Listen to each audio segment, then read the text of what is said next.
Good morning mga kauma. So mayong buntag sa inyong tanan. So niana sa ko dire karon sa mga uma. So gikan ko nag-spray mga kauma. So kini mga kauma ako ning gi-sprayan. Kay nanubo na to mong gitanom dire mga kauma nga pitsay. So niara mga kauma. So man ni siya karon, ingon ani na ang pitsay karon. Nanubo na mga kauma. So man siya kini tanan dire, tamnan na tanan. So nanubo na. So apil to mong gipuna mga kauma kay gipang kaon sa amigas, langgam. So nanubo na pod. So gagmay pa. So gi-sprayan na ako ni mga kauma o insecticide pampaabog sa amigas. So mo niya mong giharbisan na to mga niaging simana mga kauma. So mo ni siya. So napay harbisonon ya mga kauma. So lunis, harvest na lunis. So kini mga kauma ready na ni para tanom na sa nipuhon. So gipag-sprayhan na nako tanan mga kauma ang among pitsay. So insecticide ako gamit karon mga kauma. Kay naay mga amigas o naapoy mga ulod. Kay sige na mag-ulan. So nag-ulan-ulan na mga kauma. Straight na 2 days pa siguro mga kauma ulan diri. So na mo radish mga kauma. So og na mga yo. So nami radish kung gusto mo utan ani. Radish. So kini mga kauma napay harbisonon diri pitsay. So lunes pohon. Monday. So kini mga kauma Monday gyapon ni. Harbisan na mo ni selection kini. So kung makita ninyo daw, guwapa ka itong pitsay mga kauma. Green kayo. So na mga kauma. So tukod niya itong kuan. So epektibo gid itong mga kuan mga kauma. Di kayo siya mo blight mga kauma. Ang baking soda, asin og suka. So kung makita ninyo mga kauma, green kayo ang pitsay. Basko kayo, lusog na lusog.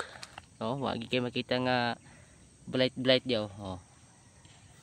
So di kayo ta makakuha na makalis og pag tangtang sa mga dahon. So di ta makakuha og ayo kay wa man gid say blight. So man sa epektibo gito. So insecticide ayon. So kini mga sprayan na po na ako ng insecticide.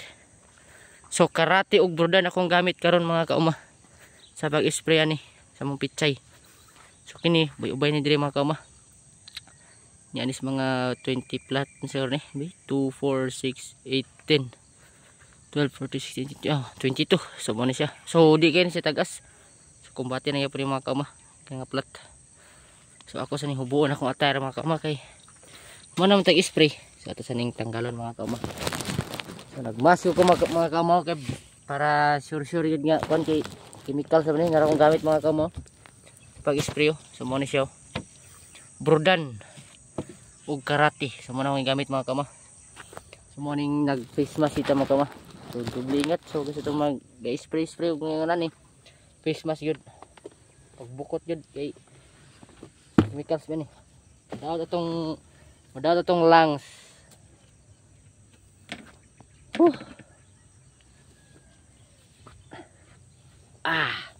So manam ta. So mamahaw na ko mga kauma. So uban mi nunoy. So nas nunoy po diri nagpruning.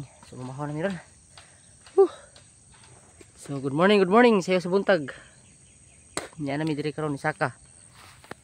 Okay, naglantaw sa mga tanom, nag-check. So mo ni siya among pitsay. So February wala ni, harvest na ni. February kay nanay ulan, sige man ulan. Nakaon na to niya mong yabuno. So mohuman na pod mi diri makamaukuan di sa sayote, balik sa bidirig basok. Kay dagan na sagbot. Kay di mo to mamatay to mga lagpad og dahon sa manyo. Di ni siya patyo na to mong spray diri. So kinira mga tagas nga dahon, mga talinis sa manaw nga laya-laya now. So green yung pitsay mga kauma. Pagkagwapa na lang yun. So mga naog na mga kauma kay mamahaw. So manas nunay daw mamahaw na mi karon. Kay as utso na.